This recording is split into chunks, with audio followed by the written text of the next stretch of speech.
Progress has been slow over the weekend as bad weather and rough seas plagued the ongoing recovery efforts. The search for the remaining continues. President Park Geun-hye hosts U.S. President Barack Obama on his two-day visit to Seoul, affirming the alliance once again through their bilateral summit. A Spanish ferry in the Canary Islands with 334 on board is forced to evacuate when a fire breaks out. No injuries or deaths have been reported.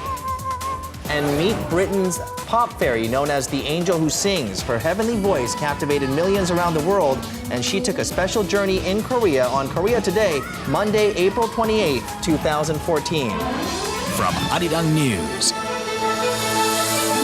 this is Korea Today.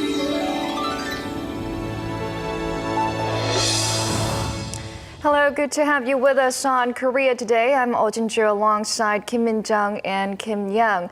The week is off to yet another gloomy start for many people, and the weather seems to agree with this. It is going to be a wet one today. Now, the teachers and faculty at the Danwon High School have written a letter to U.S. President Barack Obama thanking him for the warm-hearted gesture that came in the form of a tree. And they are, as you are seeing right now, referring to a piece of the magnolia tree that the president actually brought with himself, and it was planted at the high school.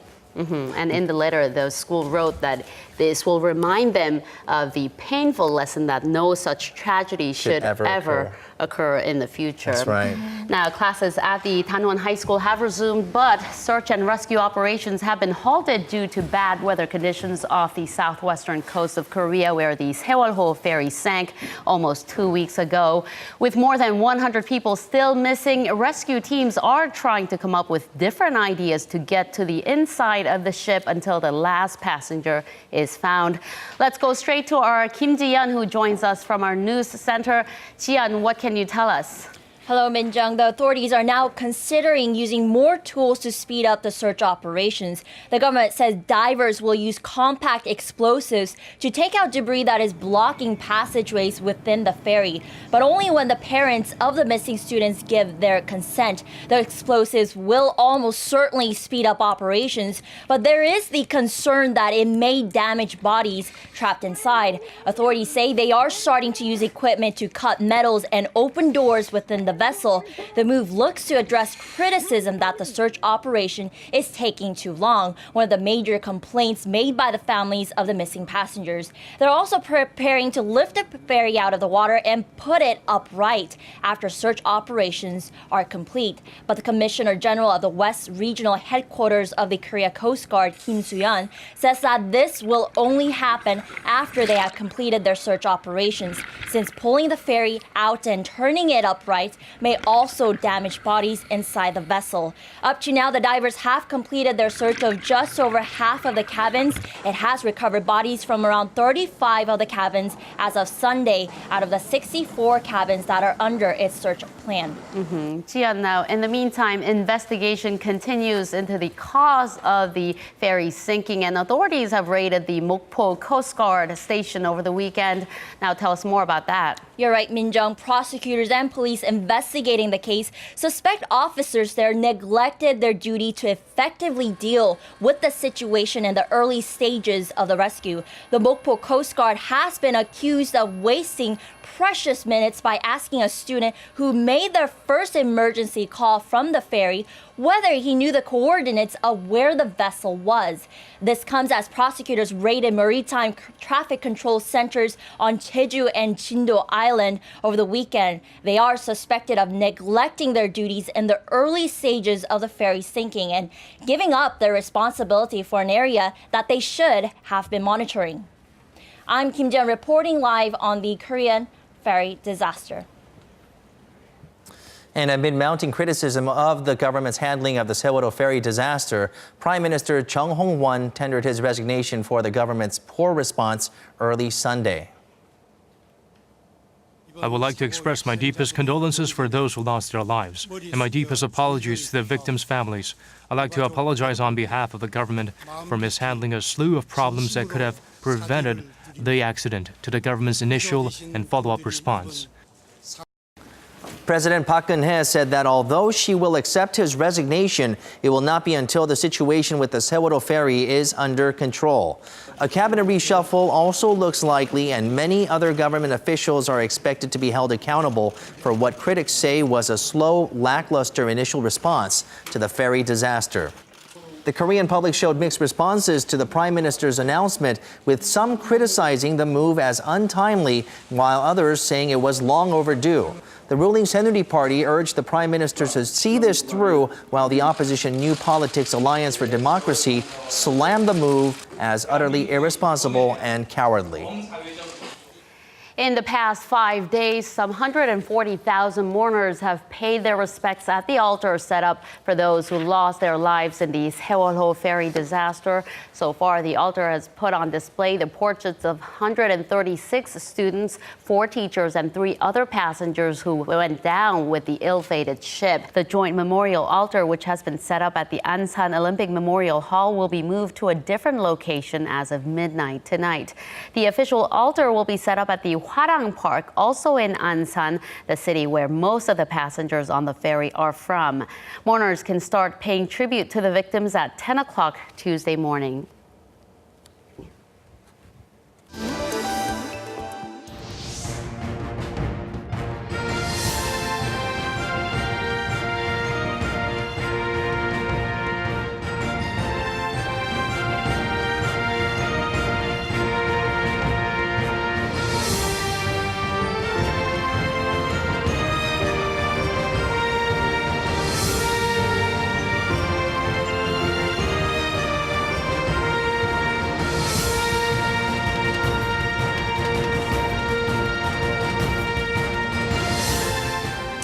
On the second leg of his Asia tour, U.S. President Barack Obama made a 2-day visit to Seoul last week.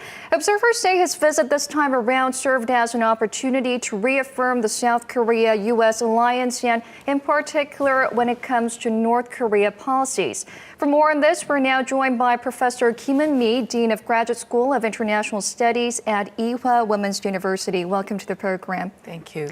A lot of topics were discussed during Obama's visit to Korea, let it be North Korean threats, territorial, historical, and economic issues.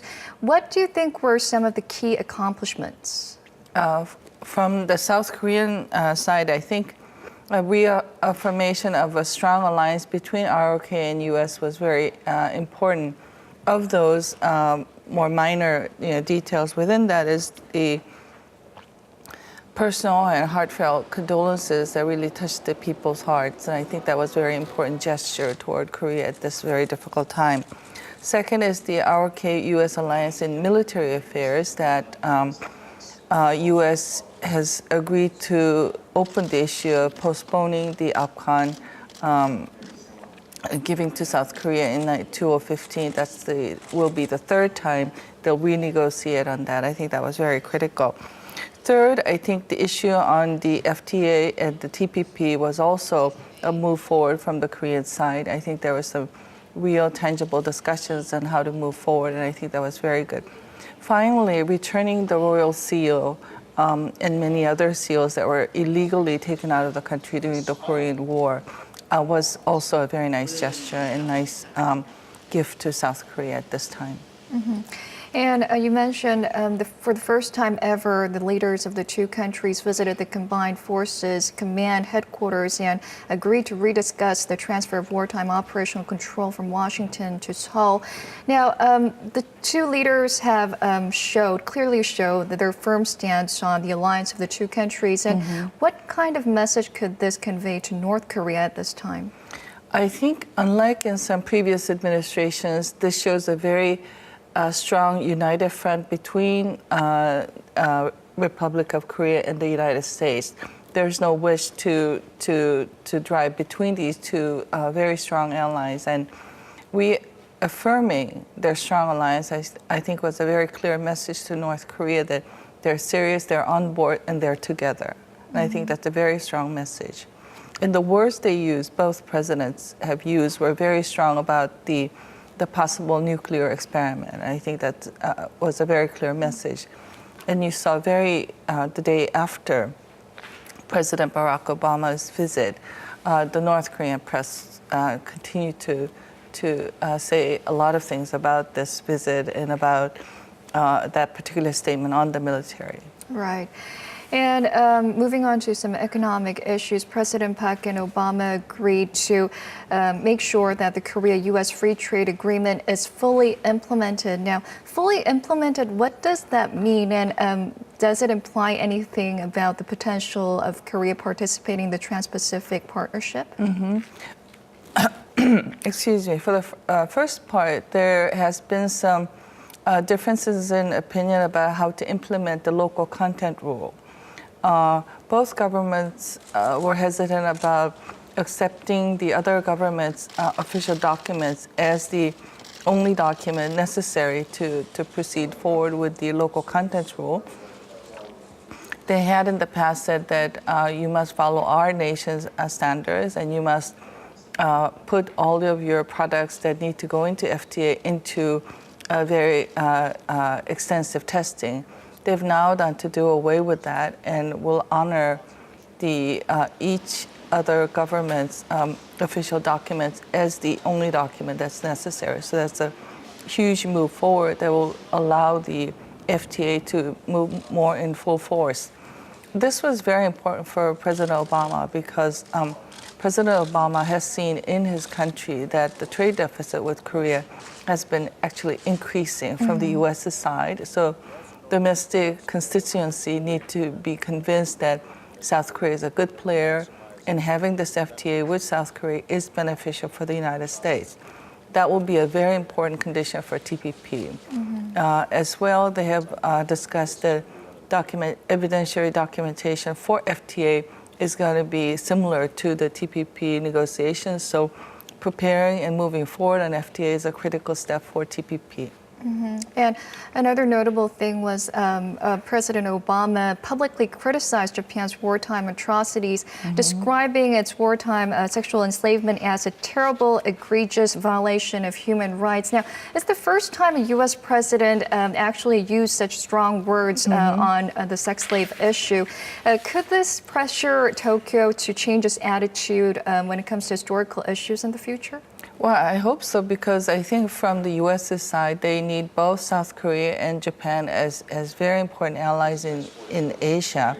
And I think this is also in vis-a-vis to China. So U.S. needs both South Korea and Japan at this time. From Japan's perspective, I think they now have to find a graceful way of getting out of Prime Minister Abe's strong stance toward the history issues and the comfort women issues. So maybe by uplifting this as a global human rights concern, Abe may find a way to get out of his political stance and move toward a more acceptable way in the region as well as in the world. In fact, Prime Minister Abe's office took 2 days to respond to what Obama talked about during his press conference in Korea. And in that, they finally released that they highlighted that President Obama also said that two countries must move forward, but also said that there are a lot of atrocities during the war in the past century that must be corrected. So I think this is a segue into a more broader human rights issue, and perhaps that will give them a graceful way of moving forward on the comfort issue in a real way, as President Park Geun-hye has mentioned. And wrapping up, what are your prospects on Seoul-Washington relations, and what are some of the agenda items that must be discussed further in the future? I think this fourth meeting between the two presidents have shown that it's both the military and economic alliance that South Korea and U.S. Will have shown that they're strong on these both parts of the alliance, and they will move forward. So they will go into further discussions about the OPCON.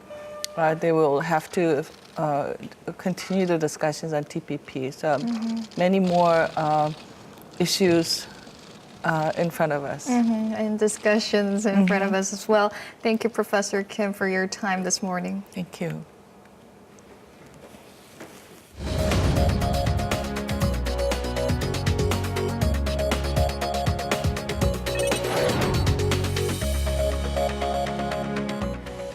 Good morning. Let's run through the front pages of your newspapers. Now, all throughout the weekend, hundreds of thousands of mourners nationwide were paying their respect to the victims of the Sewol-ho ferry disaster. We'll take a look at 동아일보's image here to begin with regarding the mourning, and the title of the picture says, "Endless line of mourners visit the memorial altar in Ansan."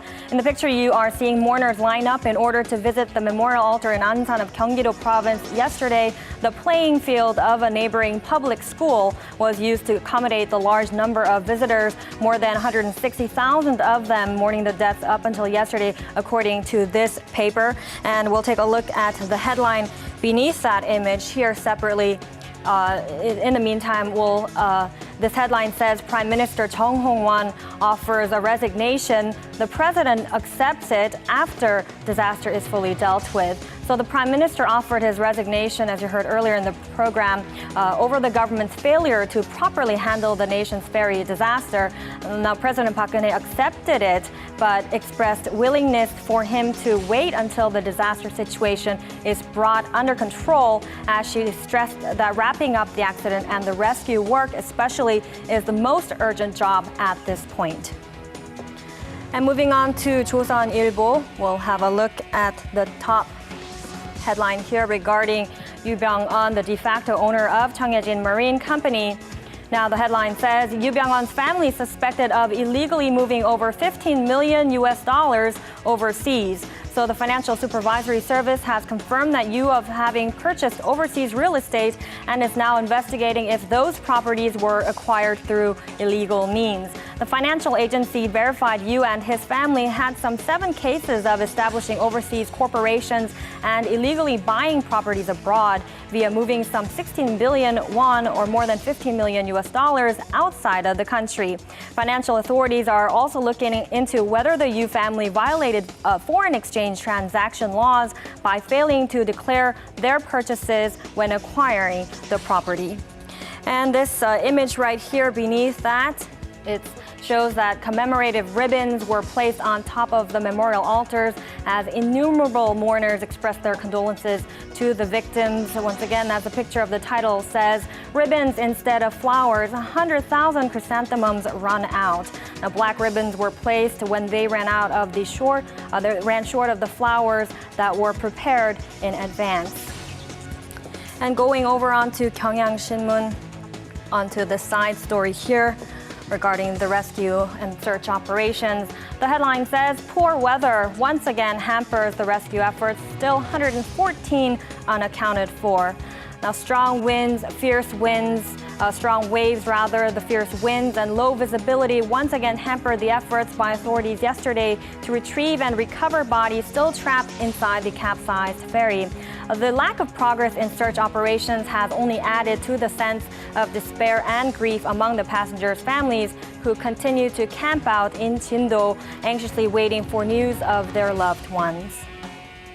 And we'll lastly go to the Mail Business newspaper and take a look at this top story here.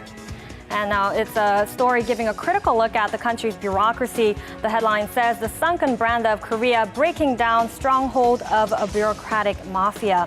Now, in this story, the country is being called a second-class nation, emphasizing the need for an all-rounded remodeling of the government system, as witnessed by the chaos that followed the fatal Sewol-ho tragedy. Now, it cites the irresponsibility of the crew members, the government's slow response to search and rescue efforts, and the lingering of public mistrust in the government now as some of the reasons why a wide-scale revamp of the country is needed. And that was a look at your newspaper headlines for this Monday. And coming up are the stock numbers from Friday.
Time now for a look at our international headlines. Our Eunice Kim is standing by at the news center. Good morning, Eunice. The situation in Ukraine is far from over. This time, pro-Russian separatists abducted European monitors over the weekend, and we're hearing this morning that one has been set free. Right. Hi, Min-jung. The freed observer was from Sweden and had apparently been suffering from diabetes, but 7 other Europeans and several Ukrainians still remain in the militants' custody. The group of military monitors were taken Friday local time outside the flashpoint city of Slavyansk during a standoff between the separatists and Kiev's forces. The monitors were from the Organization for Security and Cooperation in Europe, and they were in Ukraine to help implement an international agreement to disarm illegal militia and empty out occupied buildings. The detained were paraded in a news conference on Sunday, as you can see there, and the self-declared mayor of Slavyansk, Vyacheslav Ponomarev, called them prisoners of war, claiming they were NATO spies and that he could consider a swap deal for detained pro-Russian activists. And next we turn to Palestine, where Palestinian leader Mahmoud Abbas has denounced the Holocaust as, quote, the most heinous crime in modern human history. It is one of the most strongly worded criticisms of the Holocaust by an Arab leader, and it came on Sunday on the eve of Holocaust Remembrance Day in response to a question by an American rabbi who heads a Jewish-Muslim interfaith group. The Palestine Liberation Organization called on Israel to return to the peace talks, but Israeli leader Benjamin Netanyahu told CNN Abbas was likely carrying out damage control and retorted that Abbas should tear up his pact with Hamas, underlining that there will be no negotiations with a government backed by a group that does not recognize Israel. Eunice, also over the weekend, a fire broke out on a Spanish ferry carrying hundreds of passengers. What could have turned out to be a horrific disaster appears to have ended well this time.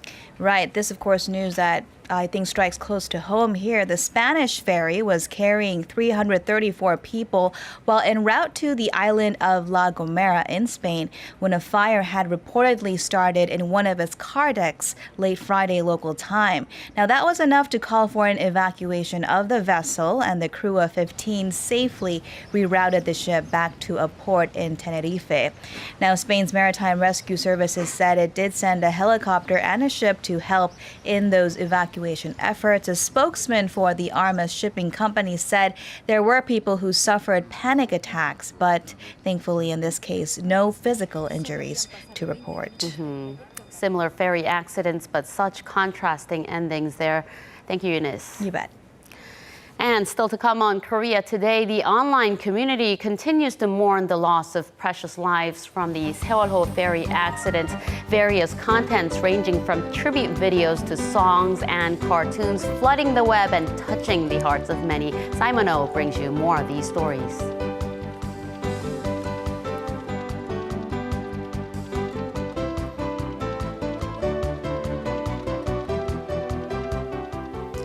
Installation art has become very evolved with new ideas and new materials being introduced into the mix, and artists have been taking advantage of that, bringing a whole new idea of installation art to the scene. And Eunice Yim, or actually Im Geun-hye, joins us this morning for more on installation art. Good morning. Good morning. So let's delve back into the art and culture scene here in Korea. And to start us off, I have a couple of galleries. Now, there are no boundaries when it comes to art, and these artists really defy the laws of physics as it seems. So let's take a look at some work that makes you think twice about what you're looking at.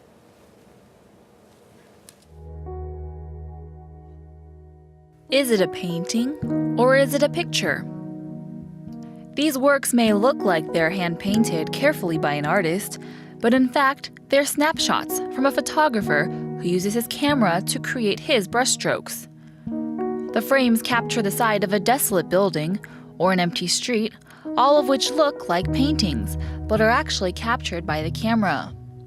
Photographer Kim Woo-young was living in the suburbs of California when he was first exposed to the scenes he used for this project.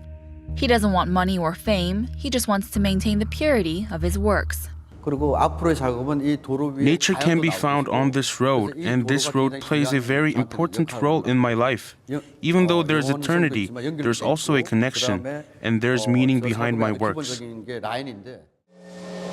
It's a strange combination of machine and light.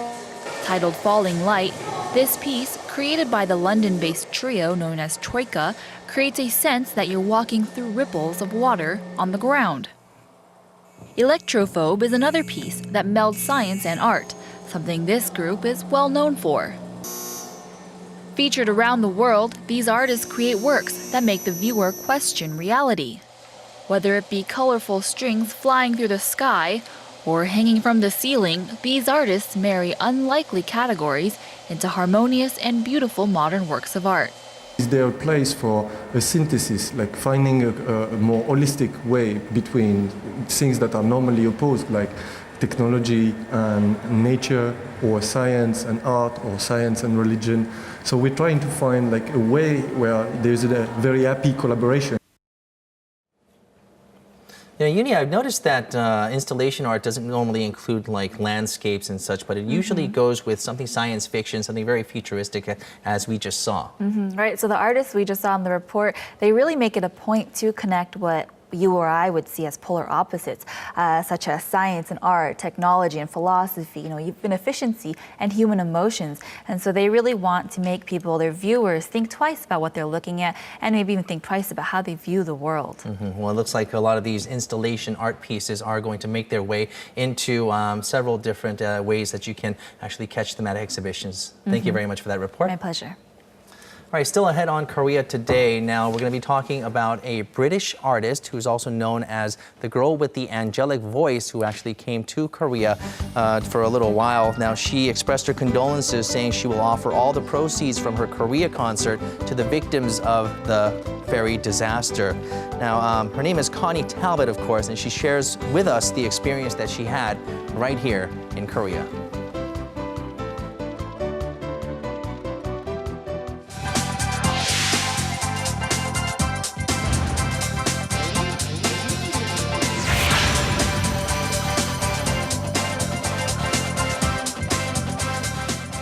Not just those in Korea, but many in the United States are taking part in the Yellow Ribbon movement, hoping and praying for a miracle in the ferry disaster. And a new group memorial altar was set up in the city of Seoul over the weekend. Let's find out more with our Seo Mi-sorang at the digital room. Over to you, Mi-sorang. Good morning. People from all walks of life and all places of residence were united this weekend in commemorating the victims of the horrific Sewol-ho ferry tragedy. Let's see which of these got the most attention the past 24 hours. LA residents held their own Yellow Ribbon campaign while a group memorial altar was set up in Seoul Plaza. Popular singer Im Hyung-ju's memorial song "A Thousand Winds" topped numerous domestic music charts, all profits going toward relief efforts. Meanwhile, news of actor George Clooney's engagement to humanitarian lawyer Amal Alamuddin got people's attention, as did Manchester United fans chanting Park Ji-sung's name at the end of the team's winning match against Norwich. Now, last Friday, we looked at the Yellow Ribbon campaign that has quickly gained momentum as a symbol of hope and remembrance for the victims.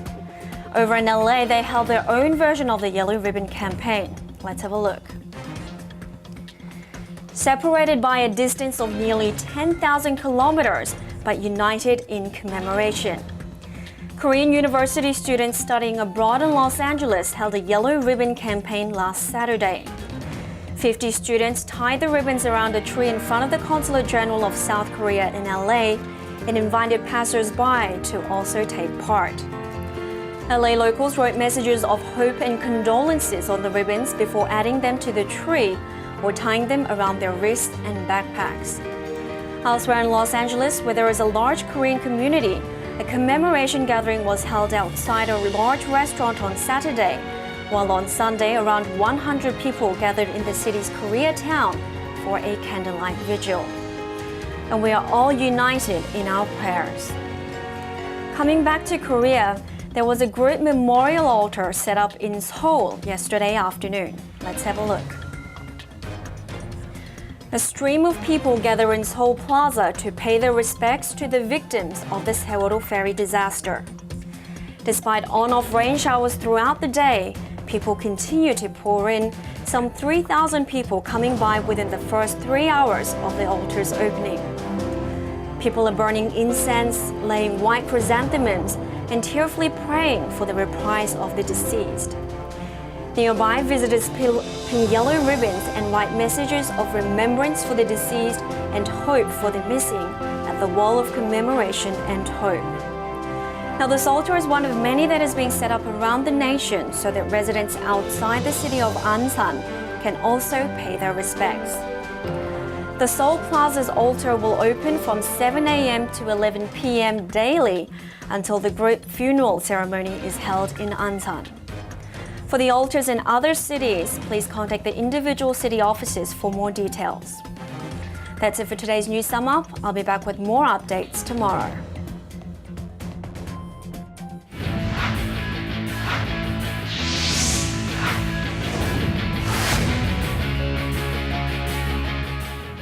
And good morning to you all as we kick things off with some good news that just came in. No Seung-yeol was able to win his first PGA title of the season after claiming the PGA Zurich Classic after an impressive third and fourth round of the event, so congratulations to him. Of course, staying with golf now, for rookies in any sports, your first win is always a memorable one, and that's why for 19-year-old Baek Yu-jung, her first KLPGA victory was an emotional one.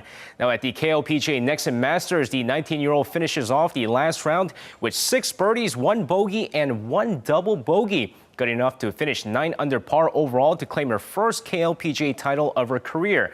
Well, it was a fierce battle between Baek and last season's top star Chang Han-ah. 22-year-old Chang Han-ah would finish second to the rookie after collapsing late in the last round.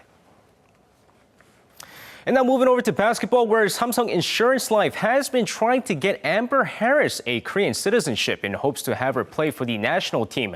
And now they're a step closer in making it happen. Now, one of the steps in getting the former WNBA player Amber Harris a Korean citizenship was to get all 6 WKBL teams to approve the move. Now, with all 6 teams have approved the process, Amber Harris, who has already expressed her desire to play for the Korean national team, is a step closer in getting that citizenship. Now, once she receives her citizenship, national team head coach Lee Sung-woo plans to select her on the national team. And moving over to some Sunday's KBO action, the NC Dinos shut out the Doosan Bears 6-0 with the Lotte Giants beating the SK Wyverns 3-1, and the Samsung Lions hang on to beat the Nexen Heroes 2-1. Meanwhile, let's take a look at the struggling LG Twins take on the Kia Tigers. Of course, going into the game here, just a brilliant pitchers duel between Kia's In Jun-sup and LG's Corey Reardon, as both pitchers throwing blanks across the board. Now, both teams do go scoreless until the 8th inning of the game when Kia's Kim Joo-hyung here, he's going to drive this one to deep left center field, and there he goes, gone. A solo shot puts the Kia Tigers up 1-0. But in the bottom of the inning with a man on second, Chung Hee-yoon singles to left, and RBI single ties the ball game at 1-1. Next play, men on first and third, Lee Byung-gyu grounds out to second, good enough to score Im Jae-chul, and LG has the lead 2-1. 9th inning, Bong Jung-gun comes in for the saves as the LG Twins takes this game 2-1. And now shifting over to some Sunday's K-League Classic action, the Pohang Steelers crush Incheon United 3-0, and the Ulsan Hyundai Tigers draw against Sangju Sangmu 1-1. Meanwhile, let's take a look at the super match between FC Seoul and Suwon Samsung Blue Wings. Now, with over 29,000 fans showing up to the Suwon World Cup Stadium, the atmosphere is absolutely insane, as Suwon comes out aggressive throughout the first half with 7 shots, but none of which finds the back of the net. Both teams go scoreless going into the second half of the game, but it's Escudero in the 77th minute who sends one past the goalkeeper, and that's all the goal in this match as FC Seoul beats Suwon 1-0. And that's going to wrap it up for me. This has been SJ. Have a great rest of the day, and see you guys again for your sports needs.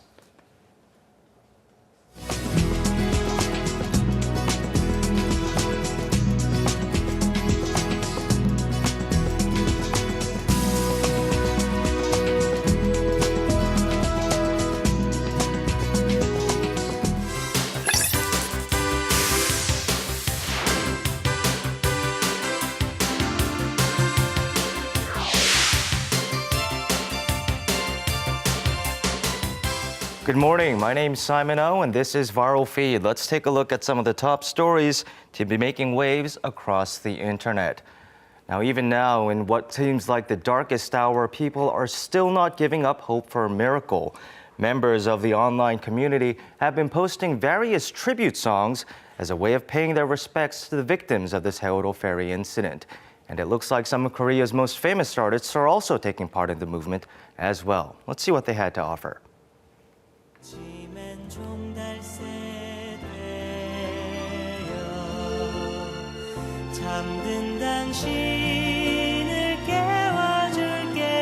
Korean pop opera tenor Im Hyung-ju put up his own tribute song called 1,000 Winds. The song was originally released back in 2009, and ever since, it's become a song that's used to comfort people in times of need. Various composers are also dedicating tribute songs. Kim Hyung-seok, one of Korea's most famous pop composers, wrote and released this song. Titled Rest in Peace, it sets a rather somber mood. The song is spreading quickly in the online community here and has been moving the hearts of the many people who have heard it already. Next, we have a song called Budi, or Please, written by the Korean composer Yoon-il-sang for the victims of the Sewol-ho ferry incident.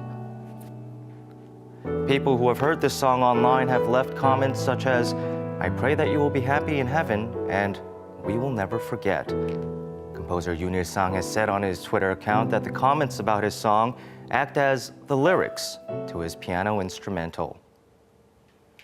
Meanwhile, there's also news that messages of condolences are being sent over from Japan and throughout the world, and they're touching the hearts of those in the Korean online community. Let's see what they had to say. We find messages of support in broken Korean. We hope for the safe return of those aboard the Sewol. Though it may be hard, please do not give up. Keep your hopes up. There are no borders in the heart. These are just some of the very heartfelt messages from Japanese people and indeed people across the world that have Korean online users saying, "It seems there's still warmth in this world, and we're grateful that you're sharing in our pain," among their many other comments. People have been touched that those all over the world are coming together to think of those aboard the Sewol-ho ferry. Even viewers of our own Korea Today overseas have been sending us their own videos. Let's see what they had to contribute.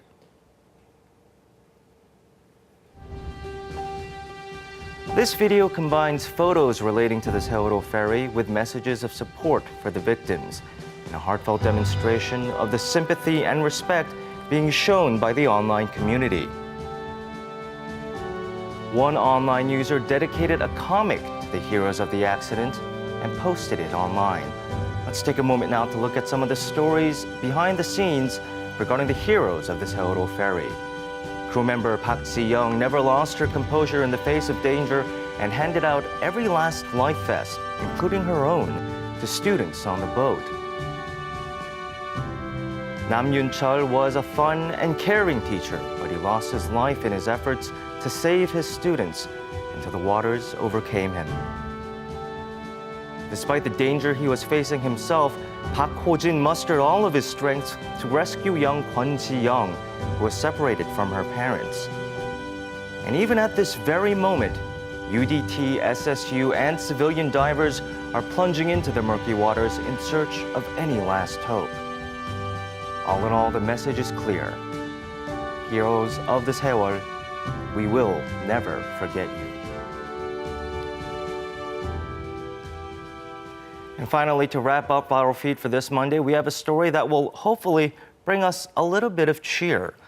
What used to be just a rural ghost town has become a thriving center for artists, and it's receiving considerable attention. Daeryong Village is a small village located just 30 minutes from Busan's Haeundae towards Ulsan. For a long time, this village was sustained by farmers. But as they started to leave one by one, the village eventually became almost completely deserted. But then, around 10 years ago, artists in the Busan area began to resettle here, little by little. And over the years, Daeryong Village has become a place overflowing with culture. It's gone from a neglected ghost town to a space that is bustling with people who have come to take in the culture that permeates throughout the streets. Much like this miracle of Taeryong Village, we hope that in this time of great darkness, eventually we might find a glimmer of hope. I've been Simon O, and this has been Viral Feed for this week.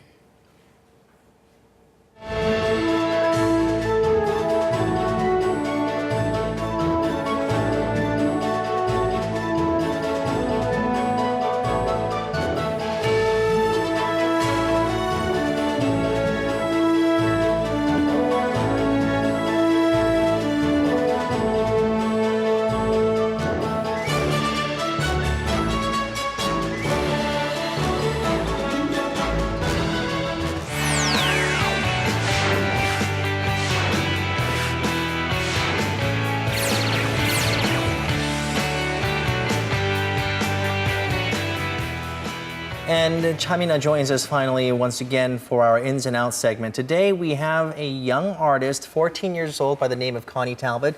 Mina, good morning. Good morning. Yes, today I'm very happy to introduce Connie Talbot. She's only 14 years old, yet she's making headlines all over because she made a recent visit to Korea where she held a concert, and all the proceeds, she announced, will be going towards contributing to the ongoing relief and search efforts over in Jindo Island for those victims in the Sewol ferry disaster. So it's big news, and she was in the country for a brief visit for that.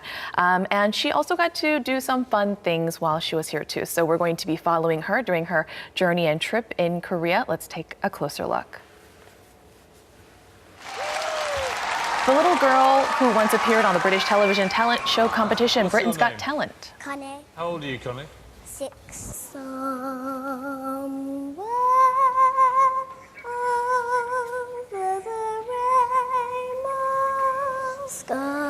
Although it was a short debut performance, 6-year-old Connie Talbot instantly touched the hearts of many and rose to international fame despite her young age. Her 2007 debut album was certified by the Guinness Book of World Records as the youngest artist to ever receive a gold record.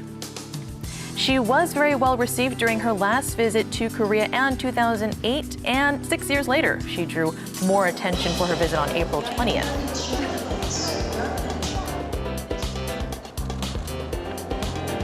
This is because of a Twitter message she posted.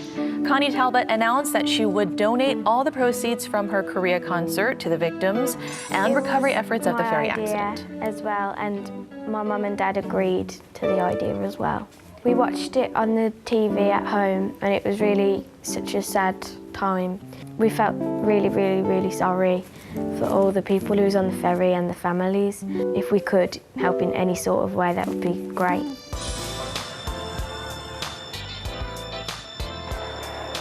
Her performance on the 23rd was very well received.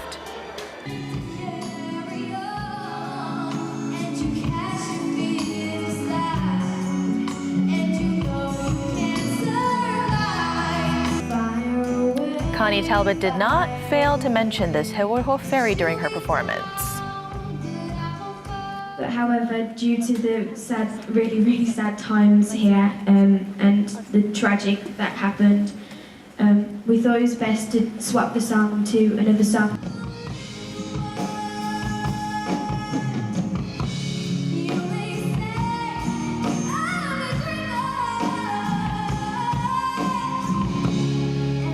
And with that, she offered comfort for the grieving country through her music.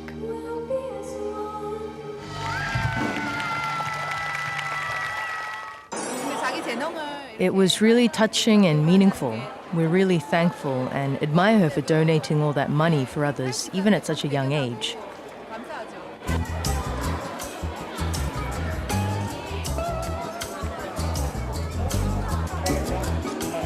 After her concert, she said there is a place she wants to visit before leaving the country. I wanted to visit the Space Centre and the observatory. I like to go on the cable cars up to the mountains and go on the telescopes. The British singer got a chance to see the observatory with her friend, Jordan Jansen, something she really wanted to do here. It's amazing. I'm scared. She enjoyed the digital planetarium most of all, where you can experience space through 3D videos.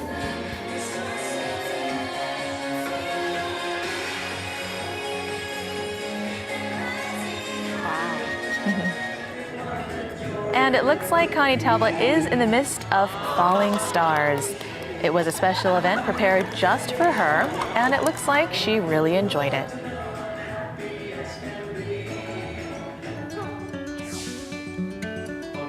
The two are now going to explore the stars that fill the night sky through the observatory. As the roof slowly opens, a beautiful view is unveiled.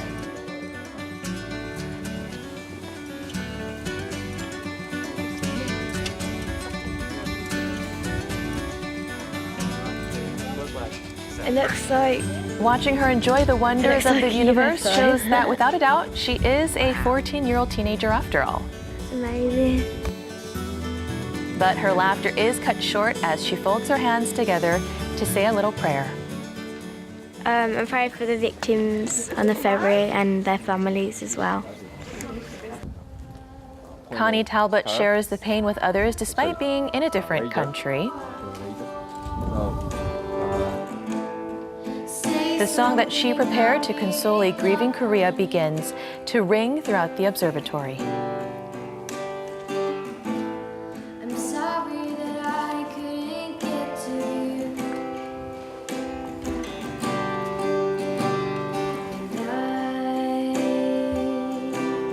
I'm feeling so small.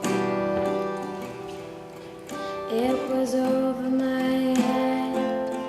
Those listening to her song are touched as if the lyrics represent the heart of the Korean people right now.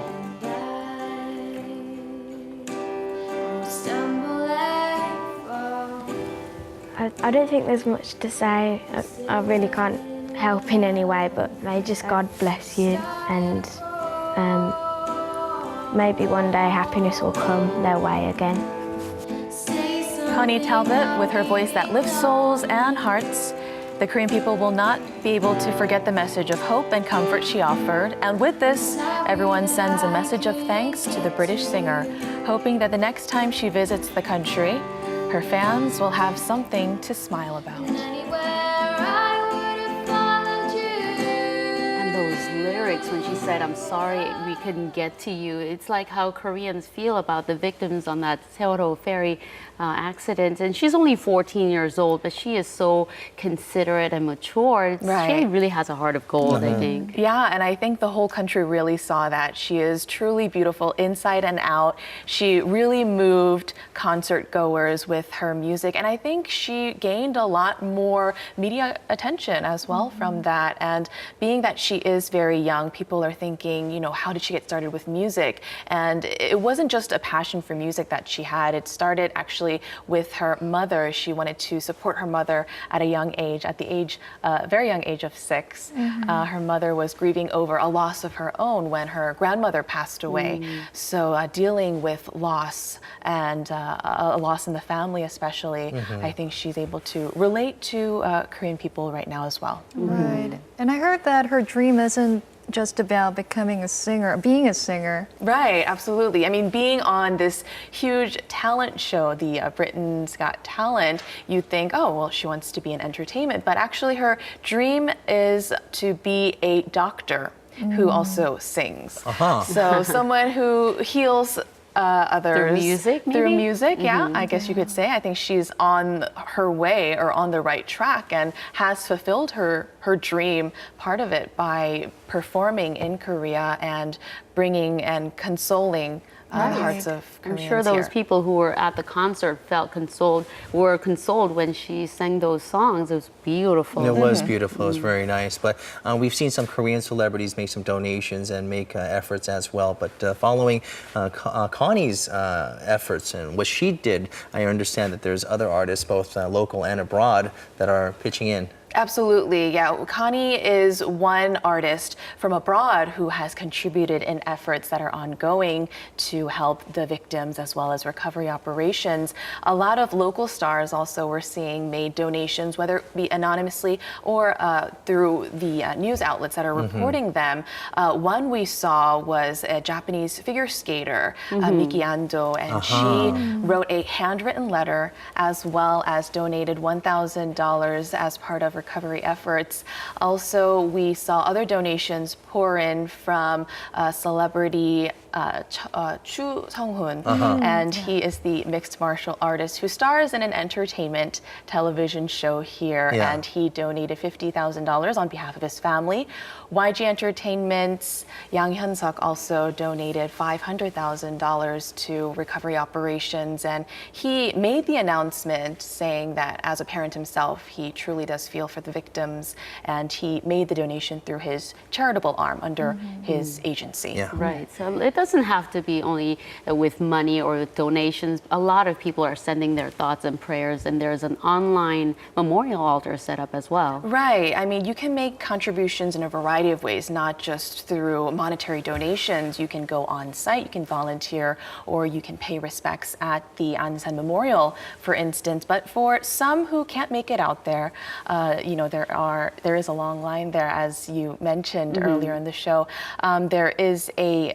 There is an online memorial altar that's been set up by a Korean portal site, and they offer a chance for people to leave messages and leave virtual flowers, I guess you could say. And it is truly meaningful, whether you do it on site or through online. For those people who still want to pay respects, you can do that online as well. Right, so several different options that are for the people who cannot make it. All right, so thank you for that report. But how can other people join us on our segment Ins and Outs? Right, well, Ins and Outs, we're always trying to find new guests for this segment, and anyone who has been living in Korea for up to 6 months, more than 6 months, a foreigner who wants to try out something different in Korean culture, you're more than welcome to sign up or register on our message board. You can go by getting on our website, arirang.co.kr. Well, thank you, Mina, for this story. Thank you so much for having me. All right, that just about wraps up this edition of Korea Today. Thank you for joining us on this Monday morning, and we'll see you back here tomorrow morning at 7 a.m. Thank you for watching. Bye-bye.